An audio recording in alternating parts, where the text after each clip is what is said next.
बिहारमधील मुझफ्फरपूर इथे झालेल्या बलात्कार आणि हत्या प्रकरणावरून मोठा गदारोळ सुरू झाला आहे। चिमुकलीवर बलात्कार करून तिची हत्या केल्यानं विरोधी पक्ष संतप्त झालाय। रविवारी सकाळी विरोधी पक्षानं आयकर गोलंबर इथे रस्त्यावर उतरून या घटनेचा निषेध केलाय। आंदोलनादरम्यान विरोधकांनी कायदा आणि सुव्यवस्थेवर प्रश्न उपस्थित केले आहेत। काँग्रेस नेते राजेश राम यांनी या बलात्कार हत्या प्रकरणात बिहार सरकारच्या सहभागाचा आरोप केलाय।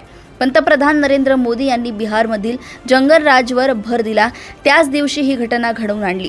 हे डबल इंजिन सरकार निरुपयोगी आहे, महिलांना आदर देण्यात ते अपयशी ठरतायत असा आरोप त्यांनी केला।